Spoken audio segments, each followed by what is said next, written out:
en el trabajo. Bueno, arranquemos, ya vemos después por qué no puedo verlos. Bueno, buenas tardes a todos.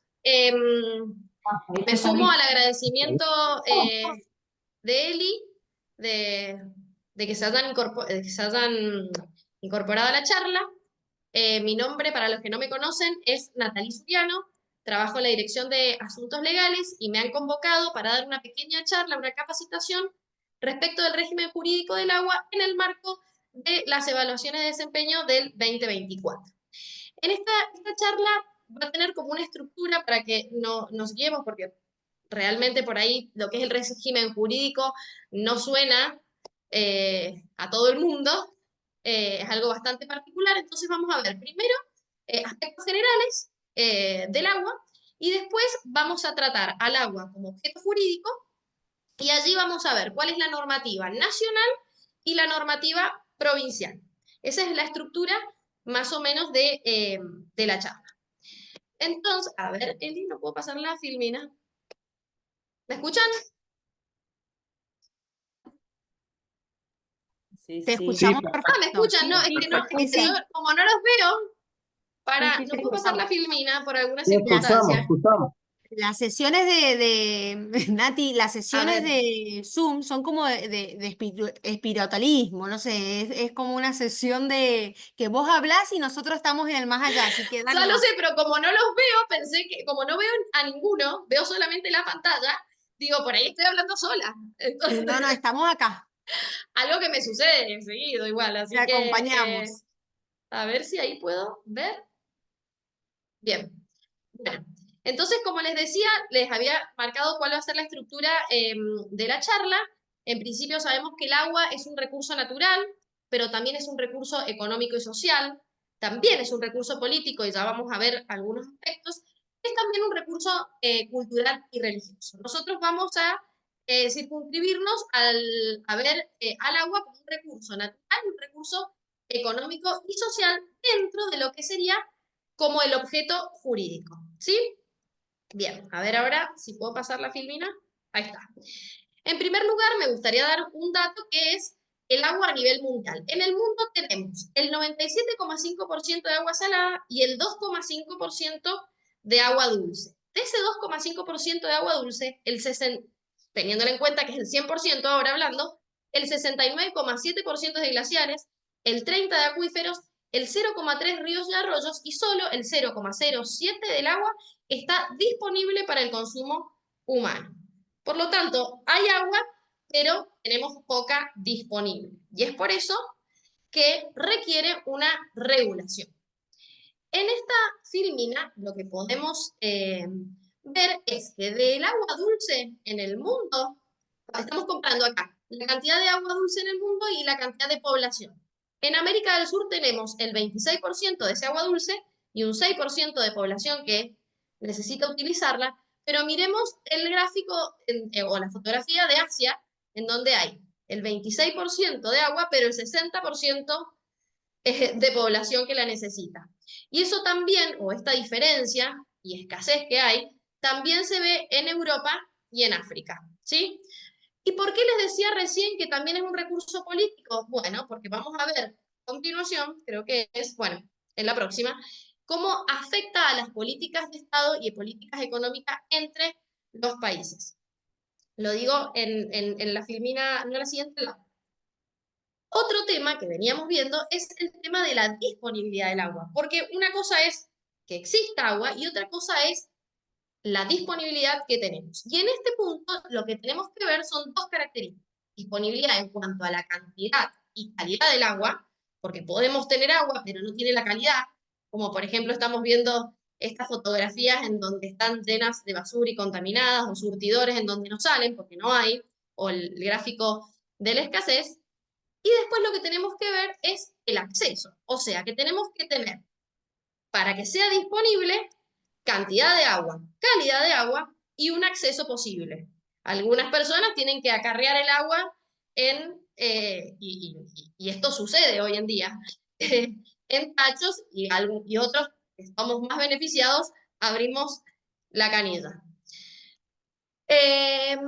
Después, otro dato que me pareció importante en el contexto general es cuánta agua necesita para producirse algunos alimentos. Y esto lo traigo a colación de lo que les explicaba anteriormente respecto de que también es un recurso político y económico, porque, por ejemplo, acá decimos que para hacer una manzana necesitamos 70 litros, leche, 1 litro, una camiseta de algodón, 2 litros 700. Entonces, ¿qué pasa en este gráfico? Vuelvo Asia, ¿qué va a hacer?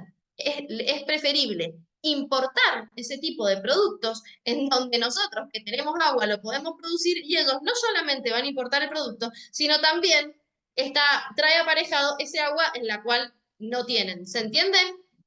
Esta cuestión política y económica. Esto son como datos eh, genéricos y que explican por qué el agua y este recurso debe ser regulado. Continuando con esto, el agua se puede abordar de distintas ciencias. Nosotros, como les explicaba recién, lo vamos a hacer desde el punto de vista como objeto jurídico. Y en este punto me gustaría partir de la base de que el agua, y ya lo decía Mariel Hoff, que el agua es una sola, independientemente de los estados en que se la encuentre, ¿sí? Tenemos el agua de precipitación que se infiltra, tenemos el agua de los lagos, ríos, mares, la evaporación y la condensación en forma de nube, la agua atmosférica, pero en realidad el agua es una sola y no debería legislarse de forma separada. Pero vamos a ver qué ocurre en la Argentina y en especial en Mendoza. Continúo. Acá me detengo y todos nos detenemos, podría ser pregunta de examen, digamos. ¿Cuáles son estas dos acepciones fundamentales del derecho? Tenemos dos tipos de derecho que necesito esto que lo puedan identificar. Cuando yo digo tengo derecho, es un derecho subjetivo, pero también tenemos el derecho objetivo. Entonces, en primer lugar, tenemos el derecho objetivo, que es todo aquel conjunto de normas que van a regir la vida en sociedad y las relaciones entre las personas, y en este caso específico que nos atañe en la tarea de hoy, va a ser todas las regulaciones referentes al recurso hídrico, al agua. Ese va a ser nuestro derecho objetivo, todas las normas. Y después tenemos el derecho subjetivo que hace alusión a las facultades concretas que este ordenamiento objetivo le reconoce a los individuos. Por ejemplo, si yo soy propietario de un fondo, tengo derecho al uso del agua. Ahora, si no lo tengo, bueno, no voy a tener ese derecho, ¿sí? Por más que tenga el derecho objetivo de las normas. ¿Se entiende la diferencia? Es importante porque puede ser pregunta de examen si se entiende qué es el derecho objetivo y qué es el derecho subjetivo. Objetivo, normas. Normas que regulan en nuestro caso el agua. Y derechos subjetivos son las facultades o derechos de los individuos que están dados por un título jurídico. Por ejemplo, la concesión, ¿sí? De agua, un permiso, etc. Comprendido esto, nos vamos a hablar del derecho de agua. Bueno, Matos de Escuerihuela ha determinado que el derecho de aguas es la rama del derecho ambiental que tiene por objeto el estudio del régimen del dominio de las aguas, vamos a ver en particular qué es el dominio de las aguas, las normas inherentes a su aprovechamiento y la defensa contra cualquier daño o efecto nocivo, y toda la regulación legal de las obras hídricas necesarias para que nosotros podamos usarlo, preservarlo, defenderlas, ¿sí? Y además todo ello en relación a otros recursos naturales y el ambiente, porque por supuesto está todo interrelacionado. Bien, quiero a ver si los puedo ver. A ver ahí. Es importante también explicar que si bien el derecho de aguas es un derecho en donde tiene una normativa jurídica propia, se interrelaciona con otras ramas del derecho y hoy en día nosotros acá en el Departamento de Planificación, cuando trabajamos también sin querer, sin darnos cuenta, estamos tocando. Por supuesto que está relacionada con el derecho constitucional que da principios básicos, los cuales no se pueden violentar o vulnerar, ya vamos a ver. En el derecho civil nos dice cuál es la naturaleza jurídica del agua, ya lo vamos a ver en particular. El derecho administrativo es lo que hacemos todos los días, los expedientes, recursos, etcétera. El derecho tributario está formado, nosotros cómo lo vemos, y bueno, lo vemos cuando se establecen los canos, los tributos, etcétera, cuando cobramos. digamos, el derecho. También con el derecho penal, cuando, por ejemplo, un usuario eh, roba el agua, que en realidad no es un robo, sino que es una usurpación, y así con otras ramas del derecho. ¿Hasta acá vamos entendiendo? ¿O alguna pregunta de lo Sí, genérico? A mí me me- gusta ser un poco más interactiva, pero te a mí me escucho. gustaría si se puede repetir el tema esto del derecho objetivo y subjetivo, porque Sí. no Ah, porque te entendí dije muy que era bien. pregunta de examen. Bien, bien ahí. No, no, Bien. Vamos de no, no, vuelta. porque, El como derecho decía, tiene, la concesión de agua como un derecho ¿cómo? subjetivo. No, porque como decía, la concesión de agua como un derecho subjetivo, pero la concesión de agua no está, no es una norma. No, No, eso es lo que, sí, es una norma, pero cuando te la dan, es el título jurídico que te dan, el derecho a usar ese agua. El derecho tiene dos acepciones. Una acepción cuando hablamos del derecho objetivo, que son todas las normas que regulan una materia, y otra cosa es cuando vos me decís, che, yo tengo derecho a usar el agua. Tengo el derecho a usar el agua porque tengo una finca, por ejemplo, y me toca el turno. Bueno, ese derecho está dado a vos, y por ahí tu compañero de al lado tiene una finca también, pero no tiene el derecho, no se lo dieron. Ese derecho es el derecho subjetivo, que está dado por un título jurídico que puede ser que te dieron el permiso para usar el agua. ¿Se entiende? Y el de la finca de al lado no lo tiene.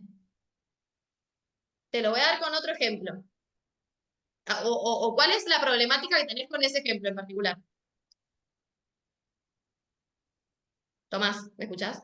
sí, perdón. No, es eso, es que como no entiendo por qué si las dos están normadas, una es subjetiva y la otra es objetiva, si las dos tienen Porque un papel que respalda. es que la subjetiva está dada por el papel.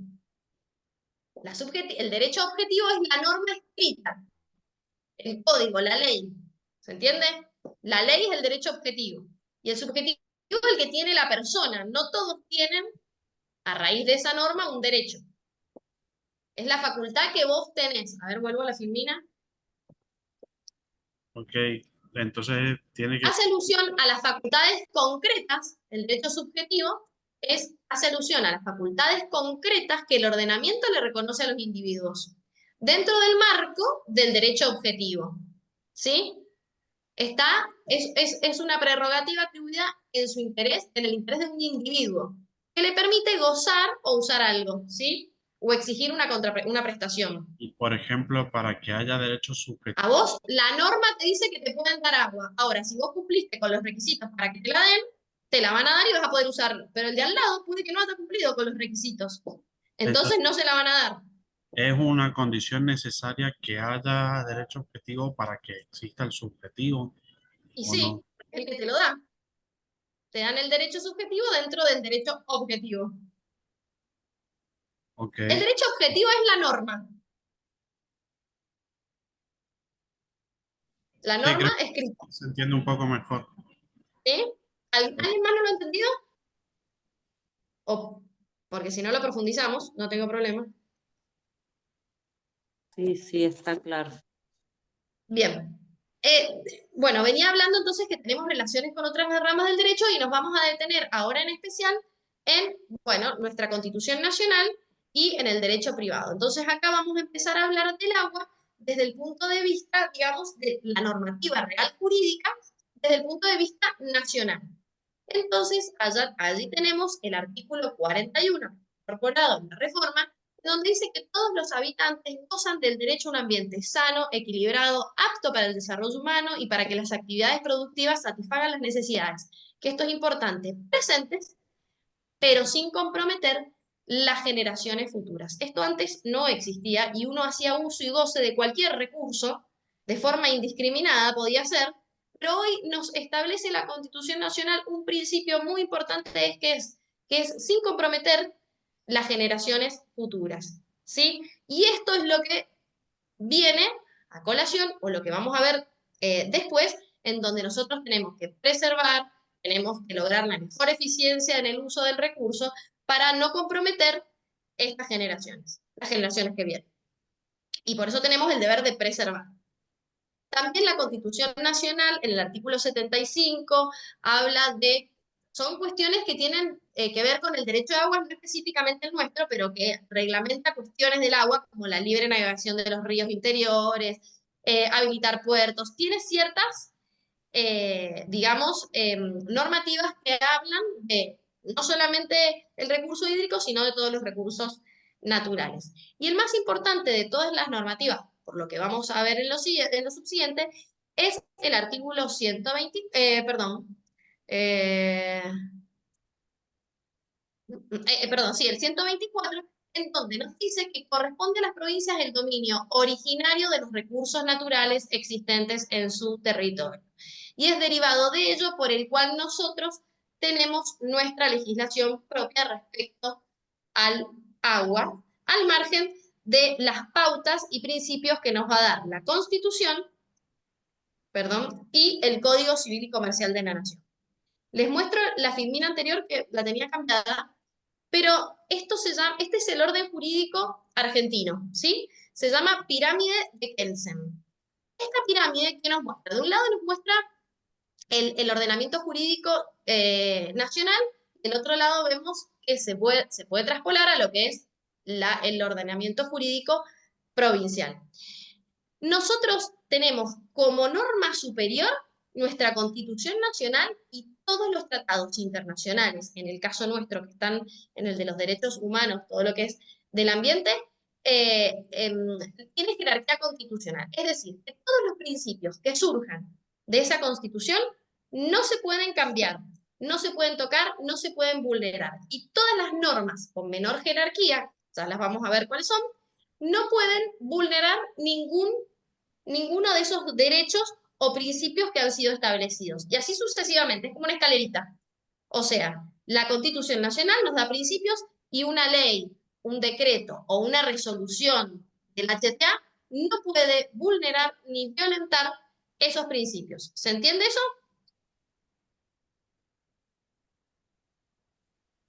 No, me olvido de que están toqueados. Me olvido de que Perfecto, están toqueados. perfecto, Bien. Nati, Lo dale. mismo lo Perfecto. traspolamos a nuestra provincia. En nuestra provincia tenemos como máximo nuestra constitución provincial, la cual tiene que estar adecuada a todo el ordenamiento jurídico nacional, y de allí salen todos los tratados, acuerdos, convenios interprovinciales, códigos y demás leyes dictadas por el Poder Legislativo de la provincia, decretos del Poder Ejecutivo. Ese es el orden que tienen nuestras normas y a las cuales se tienen que ir adecuando. Bien, Nati, continuamos ¿sí? ahí nos han comentado que si se puede ir un poquito más lento, Ay, sí, perdón porque ¿sí? hablo rápido, hablo rápido, hablo rápido. Bien, si esto está entendido, si no, lo vuelvo a explicar. Nosotros lo vuelvo a explicar como de una manera general. Nosotros tenemos en nuestro ordenamiento jurídico diferentes tipos de normas. La Constitución Nacional está en la punta de esta pirámide y todo lo que diga ahí no puede ser vulnerado por leyes, convenios, convenios internacionales o decretos presidenciales o resoluciones ministeriales o lo que sea que violenten esos principios generales, ¿sí? No puedo, nada puede estar en contra de los principios que establece la Constitución. Vamos a ver enseguida uno que me interesa un poco más, unos principios que derivan de nuestra Constitución provincial y que hacen referencia al agua. Ahí lo vamos a ver para explicar mejor esta escalerita que establece principios de derechos que no se pueden vulnerar. Pero nos vamos a adentrar entonces ahora, en particular, al dominio público hidráulico, que es lo que nos dice, yo les decía anteriormente, que el Código Civil y Comercial de la Nación legisla sobre el agua y le da su naturaleza jurídica. Acá tenemos el título, está incluido dentro del título de los bienes, y son los bienes con relación a las personas. El artículo es el artículo 235. ¿Y qué nos dice este artículo 235? Nos dice, o el Código Civil, vamos antes de adentrarnos en el artículo 235, el Código Civil lo que hace es ubicar al agua, ¿sí? o a la mayor cantidad de esas categorías de agua que vamos a ver, marítimas, ríos, etcétera, las va a ubicar dentro de los bienes del dominio público. Y esto también es importante tener en cuenta, puede ser pregunta de examen, ¿qué es lo importante de ser del dominio público? Que si un bien pertenece al dominio público, es inembargable, imprescriptible e inalienable. Inalienable es que no se puede vender, ¿sí? Salvo que exista alguna disposición en general, en especial. Pero todos esos bienes, el Estado, cuando quiere proteger algo, lo hace o forma parte del dominio público. Entonces, ese bien no puede ser ni embargado, es imprescriptible y es inalienable.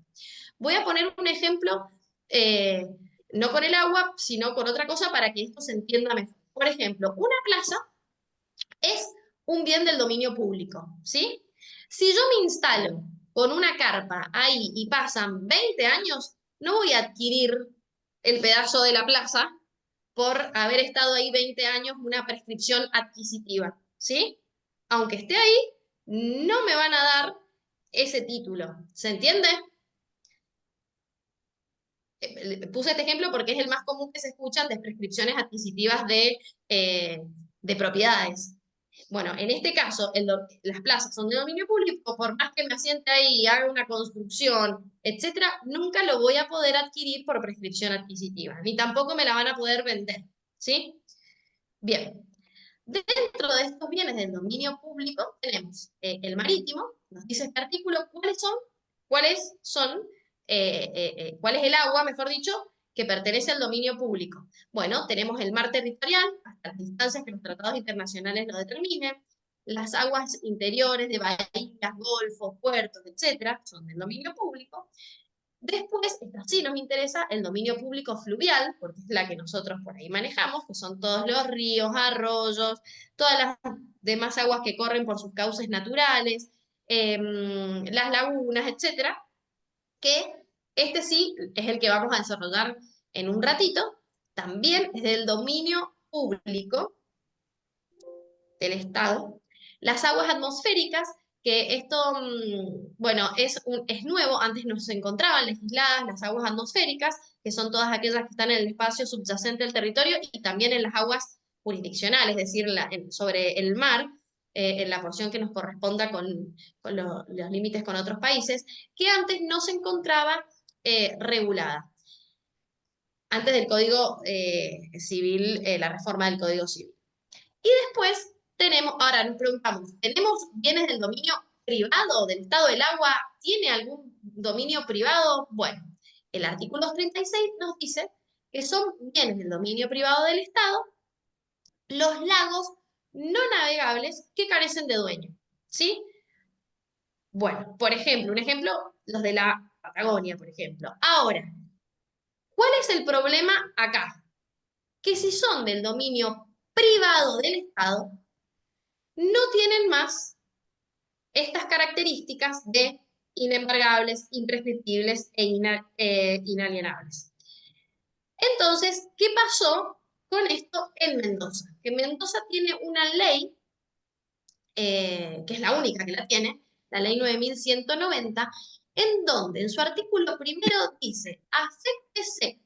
Bueno, en primer lugar quiero recordarles que si bien estábamos hablando a nivel nacional de cómo son las aguas, como dijimos anteriormente, que es materia reservada a las provincias, después las provincias tienen que legislar sobre sus recursos, ¿sí? Entonces acá nos encontramos en esta ley en donde afectó al dominio público provincial todos los lagos no navegables. Es decir, que acá en Mendoza sí no son, o sea, son imprescriptibles, inalienables y inembargables, ¿sí? Volvieron a adquirir esa característica porque los lagos no navegables van a pertenecer en Mendoza al dominio público provincial, ¿sí?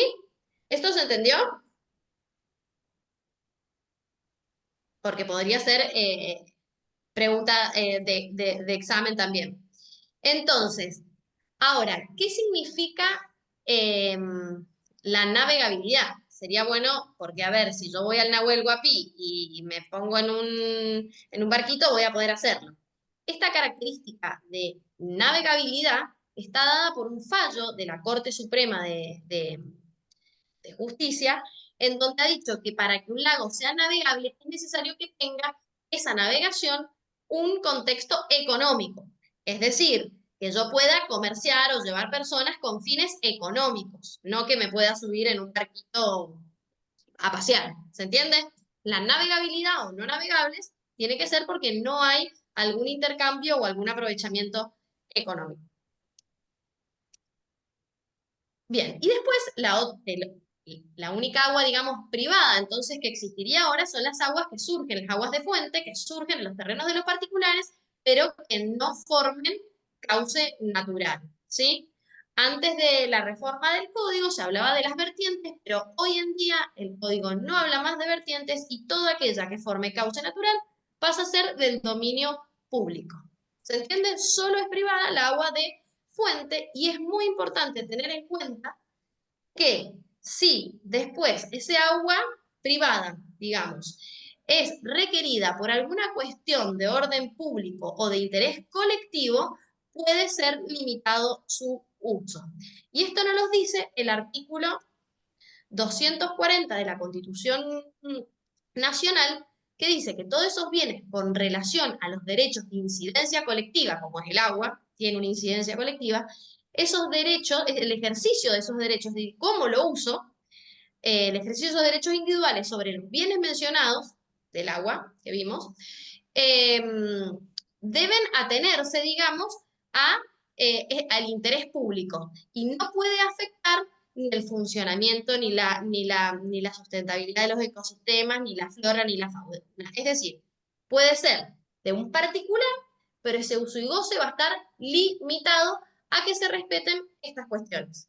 Y esto está en consonancia con el artículo 41 de nuestra Constitución Nacional.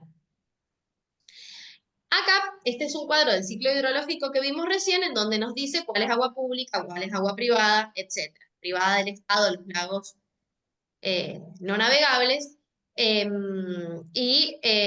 Bueno, acá podemos ver que el primer fraccionamiento del ciclo hidrológico, en donde pensamos que en realidad el agua es una sola, el primer fraccionamiento ya nos lo está dando el Código Civil en su forma de legislar. Bien, hasta acá llegamos con lo que es la normativa que vamos a ver, digamos, nacional, para adentrarnos ahora al régimen jurídico del agua, pero provincial. Entonces me gustaría saber si ha quedado claro esta parte de la charla, por si tienen alguna pregunta. ¿Ninguna pregunta? Continúo entonces. Voy a tomar.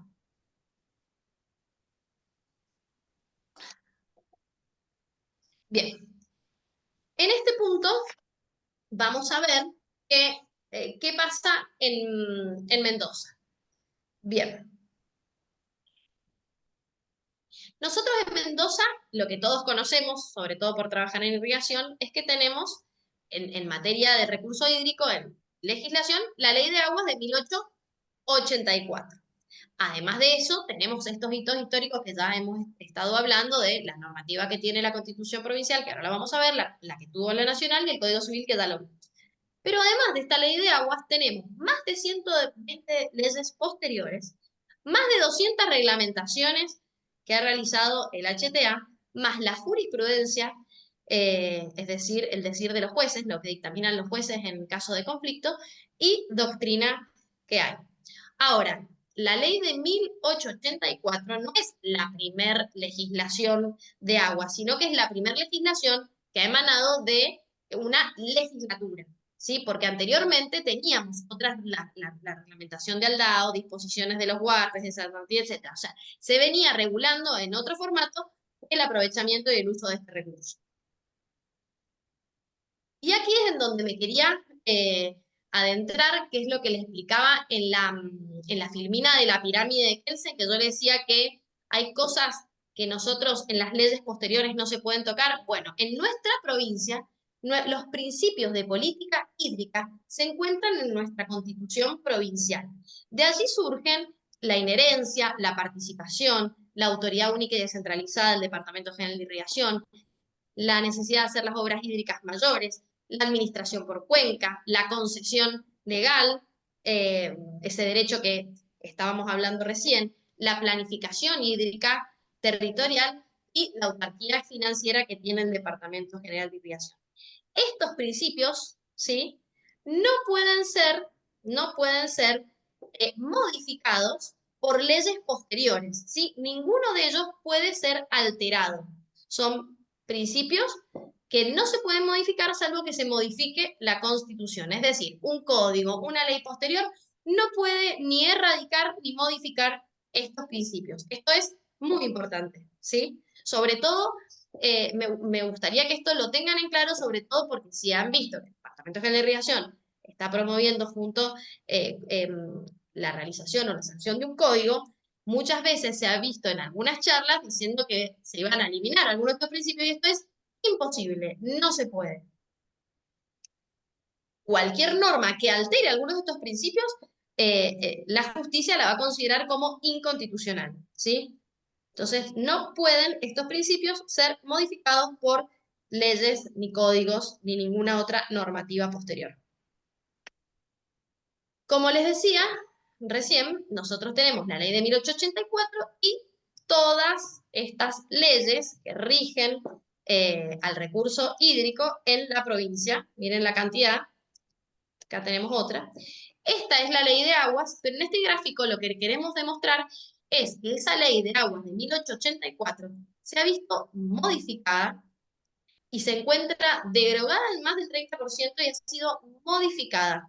Lo rojo es derogado y lo amarillo es modificado. Es decir, que poco queda de esa ley de aguas de 1884 y que la legislación hídrica en Mendoza se encuentra dispersa en diferentes normas y reglamentos. Acá tenemos el régimen reglamentario del agua, dijimos, recién hablamos de las leyes que había, esa cantidad de leyes, pero también tenemos reglamentos, y como les explicaba antes, los dictamina el HTA, y tenemos permiso de uso de aguas, calidad del agua, aguas subterráneas, etc. Nosotros tenemos aspectos que han excedido el contenido de la ley de aguas que hemos necesitado legislar y se ha hecho a través de la reglamentación. Y esto es un cuadrito con toda la jurisprudencia que también ha ido marcando una tendencia respecto a cuestiones no legisladas o dudosas. Son varios fallos. Bien. En otro punto, entendiendo que hay una legislación dispersa, ¿qué es lo que ocurre en otras provincias? Bueno, acá tenemos que en otras provincias ya tienen su propio código de aguas. Miren, este gráfico, ahí con este gráfico se puede ver mejor. Todo lo que está en celestito, en las provincias, tienen un código de aguas y las provincias en blanco, como Mendoza, todavía no. Es decir, de ser pioneras a tener la primera ley de aguas, hoy estamos un poco atrasados en materia legislativa. A ver acá. Bueno, como hablábamos, en Mendoza tenemos todo, para que acá se vea, tenemos de vuelta un ciclo hidrológico. Bueno, acá se pueden ver cuáles son todas las reglamentaciones que tiene en cada estadio. Uy, se fue. En cada estadio, o en cada estado, mejor dicho, no sé por qué no se ven la normativa. Se me está pasando un minuto, perdón, pero algo toqué y no se ve. Ya después se los voy a pasar bien, porque... Ah, ahora sí, ahí se ven las normas, sí, acá arriba. Bien. Bueno, acá tenemos toda la normativa que va reglamentando los diferentes estados o cómo se encuentra el agua. Bien. A partir de esta, no es problemática, pero por ahí desorden que tenemos respecto a la legislación dispersa y fragmentada, sobre todo, se propuso la realización de un código de aguas para poder unificar y sistematizar toda esta legislación. Es decir, las más de 120 leyes posteriores a la ley de 1884, las más de 200 reglamentaciones que tiene el DGI, lo que nos ha dicho la jurisprudencia, poder organizarlo en un código. Y junto con este código, lograr también tener un plan hídrico. Es lo que se ha propuesto la gestión. Un plan hídrico que va a tener como marco jurídico el código normativa que tiene el Código de Aguas, para poder después tener este financiamiento y llevar una seguridad jurídica de lo que se va a hacer o las obras que necesitamos van a estar respaldadas por la normativa y un plan que vamos a saber hacia dónde vamos. Entonces, este alcance del proceso de codificación, y esto me gustaría que lo sepan, que es un poco lo que vimos, es que el Código de Aguas lo tenemos acá en el centro, y el Código de Aguas, principios y reglas generales, nos va a dar estáticas en el tiempo, va a estar limitado, todo lo que se legisle en ese código va a estar limitado por lo que nos dice nuestra Constitución de Mendoza y lo que nos dice la Constitución Nacional. Y después este código va a limitar a las reglamentaciones que después puedan emanar del HTA y a la gestión, y así a la gestión del recurso hídrico, es decir, a la aplicación de las normas en la realidad. Hasta ahí, esto se ha comprendido cómo es nuestro sistema hoy y cómo queremos, quizás, en una política del departamento que sea con posterioridad. No los veo, entonces, si alguno me dice sí, Sí, sí, se entiende. bien, se entiende. Sí, sí, perfecto. Entonces, ya vimos que tenemos legislación nacional, legislación provincial, y dentro de nuestra Constitución tenemos quiénes son las autoridades del agua, que eso por ahí lo sabemos todo, pero siempre es bueno refrescarlo. El Departamento General de Irrigación es autoridad del agua junto con las inspecciones de cauce, pero tenemos que tener en cuenta que las asociaciones de inspecciones de cauce son organismos de apoyo de asistencia, pero no constituyen autoridad del agua, ¿sí? Por ahí siempre después esto lo confundimos y nosotros que trabajamos adentro debemos tenerlo claro. Este organismo o este ente, el Departamento General de Irrigación, es un ente público descentralizado que tiene como fin administrar el recurso hídrico de la provincia de Mendoza, tiene autarquía institucional, presupuestaria y es de jerarquía constitucional porque lo crea la Constitución de la provincia. ¿Y en qué tiene competencia? Vamos a ver cuál es la competencia. Tiene competencia en todos los asuntos vinculados a la preservación, distribución y regulación de las aguas, de los cauces naturales y artificiales, y hoy en día, porque todos tienen las facultades de control sobre los operadores, ¿sí? Entonces,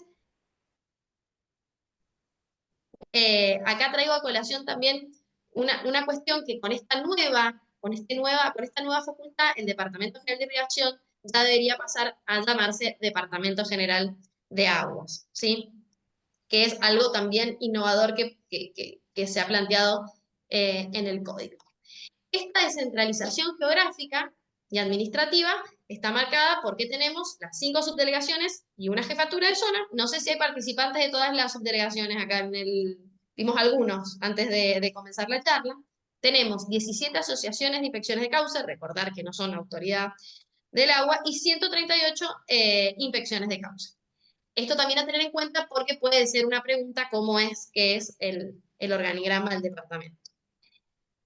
Y ahora, en esta filmina, lo que podemos ver es cuáles son las competencias. Es decir, el Departamento General de Irrigación tiene la distribución primaria, embalses, ríos, diques derivador y canal primario, las inspecciones, la red secundaria, que es todo el canal secundario, canal terciario y las escuelas, pero tenemos que tener en cuenta que es de todos los usuarios, o sea, de todos los usos, industrial, ganadero, población, agrícola, etcétera, ¿sí? Porque a veces creen que es todo agrícola, pero es de todos los usos.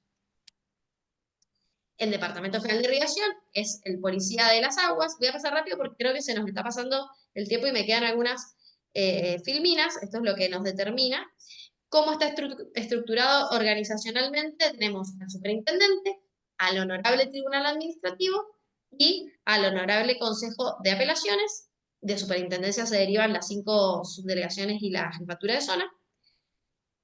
Cómo es el sistema hídrico, más o menos todo lo manejamos, voy un poquito más. Y esto sí es importante porque si bien nosotros somos la autoridad del agua en la provincia, tenemos coordinación necesaria interinstitucional con la Dirección de Hidráulica, con la Secretaría de Ambiente, con el Ministerio de Economía y municipios, por algunas otras cuestiones, interactuamos. Sí, es importante eso, sí, no obstante de que seamos, eh, ¿cómo se llama?, la autoridad del agua. Esto un poco lo vimos al artículo 41, así que lo paso. Y acá quería detenerme un poquito porque si bien este artículo 31 que vimos que lo que nos establece la Constitución es que todos los habitantes tengan el derecho a un ambiente sano, equilibrado y apto para el desarrollo humano, para que todas las actividades productivas satisfagan las necesidades presentes sin comprometer las futuras, es lo que viene dado en este gráfico, en donde todo se tiene que hoy interrelacionar y tenemos que hacer un uso del recurso hídrico para poder progresar en lo económico, para tener un ambiente sano y para lograr, bueno, el consumo humano y que todo esto sea un desarrollo sostenible para que hoy nos podamos abastecer, pero dejemos también este recurso escaso para las generaciones futuras. Y ahí es en donde viene la importancia de la preservación de la calidad del agua y de la utilización consciente. Esto lo paso porque entonces, ¿y cuáles son estos principios básicos para la preservación del recurso? Es, en principio general, no contaminar y tratar de usar todas las tecnologías limpias, reutilizar y reciclar y tratar antes de verter. Y disponer, por supuesto, en sitios seguros. Y allí terminaría la charla. Muchas gracias. Muchas gracias. Muchas gracias, Nati. No sé si alguien tiene No sé alguna si pregunta. sí, eso porque quizás hablo rápido o quieren que profundicemos en algún tema. Yo, por curiosidad, porque es muy reciente y no tenía información previa, quería saber cómo es esto de la competencia sobre los operadores de agua potable, que entiendo que es reciente, muy reciente, desde que se disolvió el EPA. Bueno, ¿Cuáles son las...? la realidad es que esta ley salió creo que el martes. Muy reciente. No he tenido tiempo de leerla, te soy sincera, no me la han pasado todavía. Entonces, pero me parece que quizás merece una charla para todos, en particular sobre este tema. Una vez Y una que pregunta, lo podamos ver. y una que, un papelón, pregunta esto porque me parece que debería saber, me voy a quemar igual. No pasa Sobre la nada, si a veces autarquía, no sabes. sobre la Bueno, autarquía, es entiendo el principio, para la generalidad lo entiendo, pero no entiendo de todos los recursos económicos, ¿no? Si todo es recaudado por irrigación, si hay una parte que viene de la provincia, eso nunca lo he sabido y nunca me he animado a A ver, preguntar. nosotros, eso es más financiero, se paga una sola boleta, pero después se hacen las distribuciones correspondientes. Pero lo que significa la autarquía es que nosotros tenemos como un presupuesto que armamos nosotros, no viene impuesto de la provincia, que por ejemplo la Dirección General de Escuelas va a depender del presupuesto que el gobernador disponga. Nosotros tenemos nuestro propio presupuesto de los recursos que nosotros obtenemos y que salen de diferentes lugares, no solamente de lo que paga el usuario. Te doy otro ejemplo. Por ejemplo, cuando cuando uno tiene alguna infracción y se le establece una multa, esa multa ingresa al erario del Departamento General de Irrigación. O sea, ese dinero no es solamente los cánones que se pagan por el uso que cada uno tenga derecho. O puede ser, no sé, se me ocurre algún juicio que gane. No sé, son diferentes. ¿Cómo? Son las compuertas del Matriz, que están todas llenas de basura. Y atrás Ay, sigue el puente para ingresar el Chipolete. no escucho. No se escucha el comentario. No sé quién estaba hablando. Disculpa, soy Graciela. Eso que decías de la multa, por ejemplo, ahora que vi que a YPF le van a hacer una multa. Bueno, todo forma parte de lo que recauda irrigación y que después arma su propio presupuesto para disponer ese dinero en diferentes... Mira, tenemos a Sergio, que lo puede Hola, explicar. hola, ¿qué tal? Mira, soy Sergio Cuello, ¿sí? Yo trabajo con el área de recaudación y es importante saber que todos los recursos que irrigación pone al cobro y todos los movimientos registrales, todos los movimientos que tienen que ver con la parte técnica, están todos facturados a los usuarios y a los terceros que asisten a irrigación a los efectos de poder cobrar y tener la recaudación por la cual se hace sustentable el departamento. No provienen de la provincia de Mendoza los recursos, sino que Exacto. provienen de los usuarios.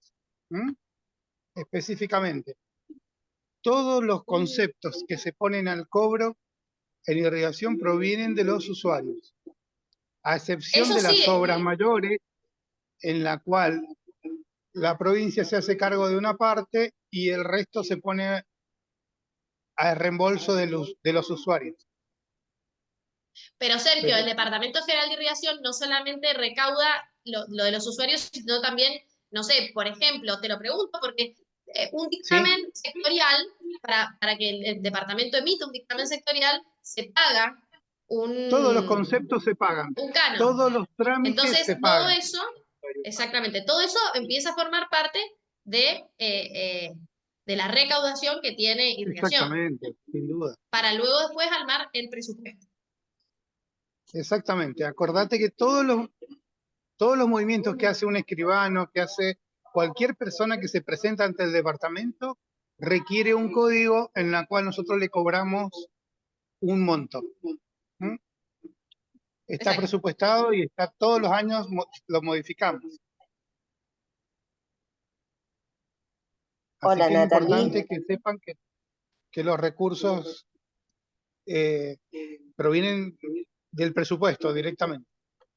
Por eso, no provienen de la provincia, como por ejemplo lo que decía recién la Dirección General de Escuela, que va a depender del gobernador. Nosotros tenemos nuestra propia recaudación. ¿Se Exactamente, entendió? sí, sí, sí. Hola Natalie, Hola. ¿cómo estás? Soy Gabriela de Malargüe. Bien, tenemos del sur, gente del sur, Sí, que no este, sabíamos. estamos dos de Bien. presentes. Te hago una consulta, yo lo puse en el chat. Ah, Si irrigación es responsable de los cauces o solamente administramos el agua que corre por los cauces. a ver, explícame, porque no entiendo o sea, es responsable del cauce por donde corre el agua. El cauce, Pero claro, en qué sentido? los ríos, o sea, por donde corre el agua, si los, Vamos de vuelta. ¿Cuál es acá lo tenemos que me lo pasó Marcela y me pareció que era muy gráfico para que todos lo entendamos. eso, sí, Embalse, río, dique derivador y todo el canal primario. Después, ¿ves cuando se va acá en el número 4, el canal? Y el canal secundario sería en ese caso, y el sí, terciario. A partir de ahí, todo en las eso lo inspecciones. maneja la inspección de cauce, hasta Ujú. que llega a la puerta de cada uno de los usos, sean Sí, industriales, sean ganaderos, sean agrícolas, o se entregue, o sea, petrolera, a cualquier uso. bien, pero lo que es el mantenimiento, ponele del cauce por donde corre el agua, o solo el agua, nos encargamos No, nosotros. también el mantenimiento del cauce, por eso a veces hay obras y trabajos que se realizan para mantener, para que el agua pueda correr correctamente. Pero no del canal, del río, en nuestro caso. ¿Y eso por qué me lo preguntás? Porque esto tiene que traer alguna otra aclaración, porque el río se forma solo y viene bajando y nadie puede modificarlo. Nadie puede Porque correr porque es un te vas delito. No puedes modificar el curso del río. El humano no puede modificar el curso de ese río. Por eso una te pregunto máquina que por qué es lo que ha ocurrido para que podamos ver por qué viene la pregunta, para que no sea tan abstracta. por una máquina, si una máquina está trabajando y tiene que hacer una desviación del río, ¿se puede hacer una desviación del río para que, o no? ¿Y una máquina del Departamento General de Irrigación o una máquina de Sí. alguien No, autorizado para hacer una obra al lado del río? una máquina del Departamento General de Irrigación puede hacer una obra para desviar por algún... Ya, habría que ver específicamente qué es lo que... No te podría decir esta pregunta así en concreto porque habría que ver por qué una máquina de irrigación está... ¿Hay alguien que esté participando de acá en esta charla que tenga conocimiento de algo de esto? ¿De alguna obra que se esté realizando así? Para ver por qué está ocurriendo. Ya que estamos todos trabajamos acá. Me parece que no, Nati, no hay nadie de No hay ingeniería. nadie. Bueno, mira, No. después lo voy a preguntar y vamos a salvarte esa duda porque habría que ver bastantes cuestiones antes de ver qué es lo que está pasando ahí. Ah, bueno. Bueno, Se supone que irrigación tiene que hacer Sí, todas las obras para mantener. No está bien. el... A ver, no hay nadie no hay nadie Dentro del chat hay algunas ingeniería. preguntas. ¿El No, no Enrique? hay. El Pero Enrique Enrique es de va. agua subterránea. Sí, ya lo sé, pero por ahí tenía alguna idea. Te explico. Igual es una duda particular que podemos llegar a confundir y lo podemos, yo te dejo mi teléfono y lo podemos ver en particular para que No, no en realidad confundamos con lo que es el material. un regante había cuestionado porque, o sea, con la máquina estuvieron trabajando para hacer una defensa, Bueno, para defender una margen de un puestero. Entonces, podía, si no se podía. no, que no.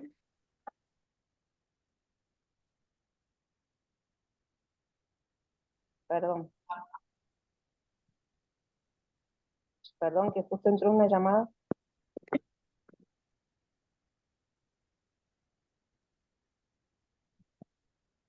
Y justo se cortó.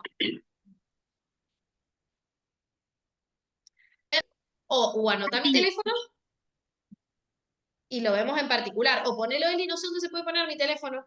Sí, o lo que nos O pregunten el en mail. particular y nosotras compartimos tu contacto, Nati. Porque Eh, habría que ver un poco mejor cómo es esa situación, porque puedo contestar cualquier cosa que no tiene que ver con lo que tenemos que estudiar o lo que tenemos o lo que va a ser para las capacitaciones. Y también quizás te puedo dar una respuesta que sea errónea y vos lleves un concepto erróneo porque no sé los detalles de lo que está ocurriendo en el lecho del río. Pero lo Bueno, podemos dale. ver porque me interesa que se resuelvan cosas que si hay alguna irregularidad, lo podemos ver. Bien. Bueno, gracias, Nati. Me Nati, dice te que en el chat, pregunto, pero sí, ¿dónde está el chat? Que no lo veo. mira, abajo en el menú, si no yo te leo la consulta. A ver. Dice, ¿el Departamento General de Irrigación es responsable de los cauces propiamente dichos o es el administrador de las aguas que corren por los cauces Eso es lo que me arroyos? acaba de preguntar. Es lo que me acaba Bien. de preguntar ella. Bien, y después acá está bueno, dice si pueden compartir la presentación. El PowerPoint está en la plataforma Moodle, hay un poco más de filminas Eso, que, eso quería aclarar. Quería aclarar que después de última podemos ver si podemos incorporar esta filmina también o no, Eli. ¿cómo? ¿Se puede incorporar esta filmina o no? Por supuesto que se puede Bueno, incorporar y se va a incorporar este video también. Esta videollamada también se incorpora a la bien, plataforma. me gustaría que incorporemos esto porque la que hemos subido tiene un poquito más de información, bastante más. Lo que pasa que después, viendo la charla, tuvimos que reducir algunas cuestiones, pero tampoco vamos a tomar examen de algo que no hemos explicado. Entonces me gustaría por ahí que subamos esta filmina para que estudien esta, pueden ver la otra que tiene un poco más de contenido respecto de otras cuestiones de preservación, de reuso y un montón de otras cosas que son interesantes que la sepan, pero creo que si no la hemos alcanzado a dar, voy a hacer preguntas solamente de estas. Entonces, se las acompañamos. Perfecto. Perfecto, sí, mañana, a partir de mañana ya está subido este video a la plataforma, así que lo van a tener disponible. Bueno, no sé si alguien tiene alguna consulta más o si quieren que charlemos respecto de la evaluación, si tienen alguna otra pregunta O en si quieren que torno al aclare alguna proceso. cuestión en mi velocidad de charla, a veces... Mira, Eduardo de Malargüe. Mira, Hola, Eduardo. con respecto a los cauces de dominio público, por ejemplo, acá hay superficiarios ribereños que extienden el alambrado y Bueno, no. cortan el río. No, bueno, eso no se puede hacer. No se puede No, hacer. O eso sea no que se puede hacer. Y aunque nosotros lo estamos hicieran, y mira, y aunque lo hicieran y permanecieran durante años ahí, nunca va a formar parte de su propiedad porque son imprescriptibles, inalienables e inembargables, bueno, en este caso imprescriptibles, que quieran adueñarse de esa parte. No va a poder pasar nunca porque son del dominio público. Claro, y nosotros estamos en nuestro derecho de poder romperlo y entrar o pasar con una máquina, sí. Bueno, en principio por ahí quizás hay que emplazarlos a que lo hagan ellos y si no lo hacen, Ah, bueno, ver la bien. metodología y el procedimiento para lograrlo. De hecho, la otra vez hice algunas notificaciones que me pidieron no sé si era de la subdelegación del sur, porque sucedía que había algo así parecido a lo que vos me estás diciendo, pero bueno, por eso primero los emplazamos a que se adecúen, digamos. Después, bueno, si no Ah, lo hacen, perfecto, perfecto. Ujú, perfecto. pero se puede ver bien cómo es el procedimiento, cuáles son las sanciones específicas. Bueno, gracias, Natalia. De nada.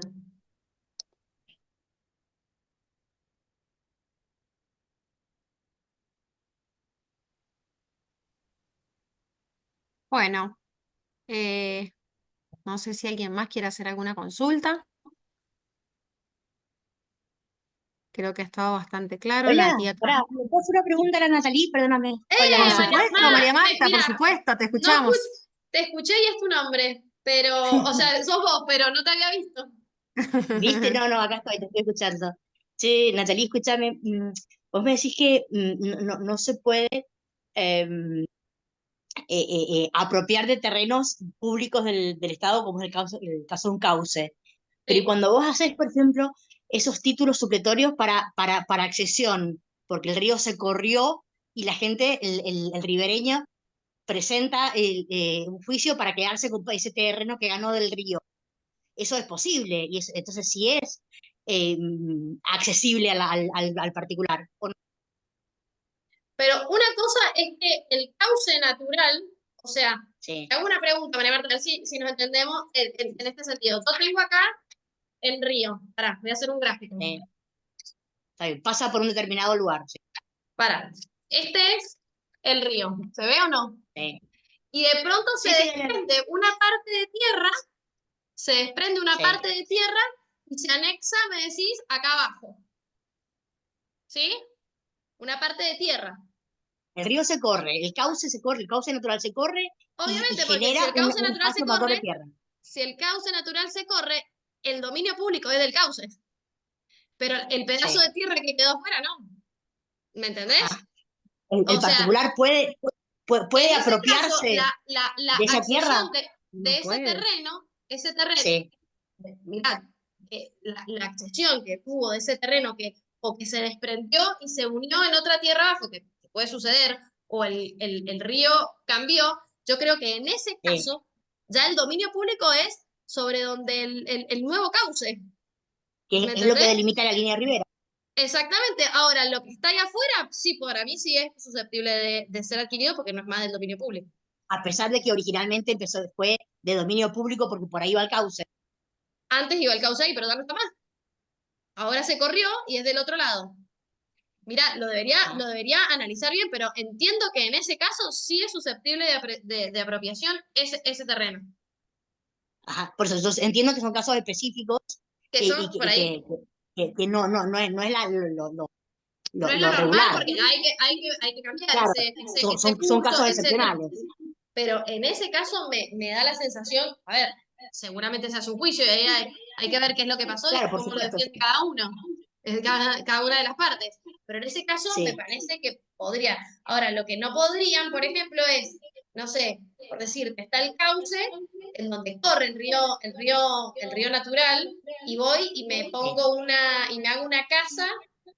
No la voy. Suponete en el río Mendoza, que si bien no corre mucha agua, pero sabemos cuál es lo que lo delimita, me hago una casa ahí, no voy a poder adquirir por prescripción adquisitiva Bueno, ese pero terreno. perdóname, pasa lo mismo cuando, por ejemplo, vos rectificás el cauce, el quinto y sexto tramo del río Mendoza, que lo modificaron, lo cambiaron de lugar, ¿sí? Dejó de Sí, estar en la escuela por determinado lado y pasó a estar en la otra. Ese sí. terreno por donde iba la escuela, que dejó de existir, ¿sí? Es susceptible de ser, formar parte del título privado después de esas personas, de los colindantes. Y mira, habría que Sí, verlo, pero en Natalia, principio, perdón, Natalie, perdón, sí, sí, vos sabés que nos estamos olvidando de la servidumbre, Sí, donde el ancho del canal, desde el medio del canal, dos sí. veces y media para Dos cada veces y media lado es de más irrigación. es de irrigación O sea, también. es de no, irrigación, o sea discúlpame, no es de que irrigación. No, no, perdón, discúlpame. Es es la No es de servidumbre, es irrigación. el no, es servidumbre. servidumbre pública, perdón. Querés una restricción al dominio, Sergio, no es Una de restricción al irrigación. dominio privado, sí, es una restricción Por al eso, no dominio es de privado. irrigación ese terreno, ojo con eso. No, Pero eso es es cierto. servidumbre, no puede construir. Sí, Está bien, pero la servidumbre no significa que sea terreno de irrigación o de inspección de cauce. no, es privado, Es, es privado es y del nosotros, particular y vos tenés eso una lo restricción al dominio. El particular no exactamente. Pero puede no, hacer un montón de cosas, pero no quiere decir que el terreno sea de irrigación, ¿eh? Guarda con eso. Para que sea de irrigación no, tiene que pero expropiarse el terreno, que es muy distinto. María Marta, vos sabés que hay miles de expedientes que nadie respeta la servidumbre, y lo hemos visto en casos prácticos. Por ejemplo, la Está Bolón bien, o Sumer. sea, eso forma parte del poder de policía de irrigación que no lo cumple, o la inspección de cauce. Esa es otra cosa, Claro, Negri, o sea, no tiene nada que ver con que eso sea terreno de irrigación, ¿no? pero justamente le impide el trabajo de irrigación. Muchas veces, por ejemplo, la limpieza de los cauces. Está bien, para eso hay un inspector de causa y es el responsable de que eso pase. Pero bueno, Sí, pero estamos entrando a otro tema, no importa. otro tema, sí, ya sé, María Marta. Perdón.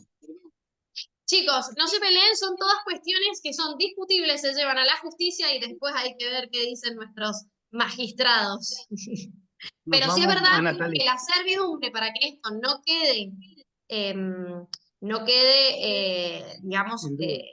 en la charla, que la servidumbre es una restricción al dominio, pero esa tierra es del particular, que no la puede utilizar, por decir así, nosotros debemos pasar o tienen que dejar pasar por alguna cuestión, dependiendo qué tipo de servidumbre, pero no es de irrigación ese pedazo de tierra que tiene la servidumbre.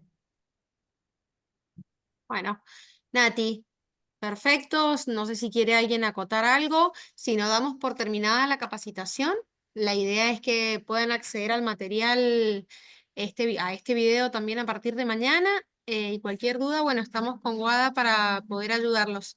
Y mañana, quien quiera sumarse a la capacitación que es presencial, los esperamos en el Virgen de las Nieves a las 10 de la mañana, que va a estar dada por el doctor Bomparola, ¿sí? Perfecto. Así que, bueno, Decirle Nati, que es como, decirle que se trata la charla, porque o sea, el doctor Bomparola eh, creo que va a estar bueno también. es de bases de la comunicación para poder comunicarnos o ver qué decimos cuando nos comunicamos o cuando hablamos. Así que creo que está bueno para que puedan sumarse y es una charla bastante distinta a lo que venimos acostumbrados. El doctor Bomparola es un coach, además de ser médico, que siempre lo vemos nosotros para las capacitaciones de RCP. En esta oportunidad lo vamos a ver con otra faceta para que nos ayude a darnos técnica de poder comunicarnos de una mejor forma. Así que les agradezco hoy por sumarse, por estar vuelvo a repetir, con la poca difusión que tuvo. Así que bueno, seguimos mañana, seguimos el lunes y el jueves de la semana que viene con estas instancias de capacitación. Natalie, te agradezco un montón la capacitación, el preparar Gracias. todas las charlas y poder responder todas las dudas que han tenido los chicos. Bueno, y las que no pude, y lo vemos en el caso particular, dejarle mi contacto después para que lo veamos, a ver qué está sucediendo en el sur. Bueno, Bueno, perfecto. Que tengan una bonita tarde y que estén muy bien. Nos vemos. Gracias a Muchas todos, gracias. gracias a todos. Buenas Adiós. tardes. Chao, chao.